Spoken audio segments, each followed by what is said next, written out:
Hey guys, Moms Against Medical Bullying. So yesterday I was going to upload a video about our imaginations, our divine imaginations, and how our imaginations are used to create, like our reality, create and feel what we believe.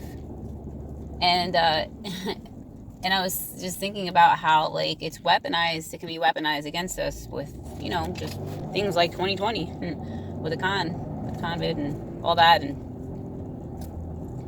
and just the news in general, right? Like mainstream news, like news is always peddling fear, 24/7, fear of destruction and all this, and it's basically weaponizing our own imaginations against ourselves when we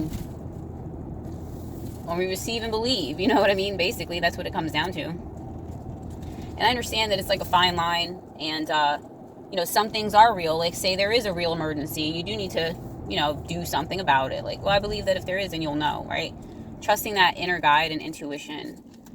So anyways, I was talking to this girl at the store, and she's, bagging my things and everything, and she's telling me, we're talking about allergies and stuff, and then she was telling me that how she had the con, her and her family, and that she said that her dad had tested, right, positive, and that her mom came and was like, I'm picking you up, from the store, your dad tested positive, and you got to go home, you know what I mean? And the girl had no symptoms or anything like that. She was fine. So boom, it's like she gets the word that this is happening, and then coincidentally she gets her symptoms afterwards. I don't know if she got them after she got tested. I think she was saying she got them after she got tested. I'm not sure. But imagine the torment that goes through people's hearts and minds when you're presented with all this information. This thing's going to come and get you. You better watch out, right? Somebody tests positive, you got to get, it's just like a life-threatening emergency. And probably constant fight or flight. Like, imagine how many people lived in fight or flight the past 2 or 3 years. And people generally have a problem with living in fight or flight anyways. We have trouble relaxing, right, and meditating. And here they throw this emergency bomb on people. And the worst thing about it is you can't see it, right? You can't detect it. Only by their means, by testing positive and stuff like that. And whatever you're getting from, Dr. Ouchie. Dr. Ouchie, that's a good one. This is the only way that you can gather information. There's no way that you can gather information with your, like, 5 senses if you're one of these people who, like, gave yourself over to it completely. So, yeah. Imagine the torment. That's all I can think about. Like, imagine the torment that people have went through, believing everything wholeheartedly, and then building their imaginations, and everything in their heart around these events. Just must be awful. You know what I mean?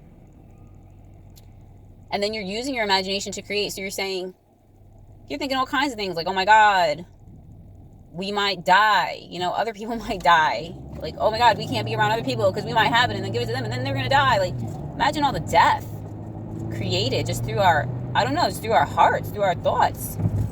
I don't know. I really don't. I mean, and then you have accounts of people saying, like, I don't know, guys, which came first, the chicken or the egg? You know what I mean? Like, did people just start unusually becoming ill, and then Americans began to realize, oh my God, something's going on here? Or which came first? The word, right? I don't know. That's what I think. I thought the word came first. The word came first. This is going to happen. This is what's going on. And everybody conforms to the word that was sent out to perform what it was sent out to do. Then everybody starts seeing what the word said. Is that the way it happened? I don't know. Or did everybody start seeing first, and then the word came? And then they were like, oh my God, that explains what's going on, right? I mean, for this young girl at the store, it seemed like the word came first to her, right? She was fine, I mean, although it's possible that her mom could have been like, whatever, just let her work. Like, if she starts getting symptoms, then we'll just, then obviously she'll not work and she'll just be home. So it's hard to tell, you know what I mean? Did the word come first? And then, like, because of that word and because of the belief in it, this symptom started. Because you told yourself that this is what was going to happen. I guess you can only tell through a double-blind study. That would be cool. But, although she could have still got it as well living in the household with her parent, because, there's that whole thing that does happen. Somebody in your household gets sick, you also get sick. But it also happens the other way around, where somebody in your household gets sick and you don't get sick. So, there's just so much confusion, I feel like. But I don't know. I was just like thinking about, man, it just must have been like pure hell. Not pure hell, but just not fun for people who are totally in fear and fight or flight. It wasn't fun for people who didn't think that way either, because we're in the same boat rocking, with the people who are. We're all rocking together, and it's crazy, we're just like, we're resisting. We're like, no, this is not the way things are. And they're freaking out, afraid. It's just, I don't know. I'm just reflecting. Anyway, guys, I just wanted to have that chat. Share your thoughts down below.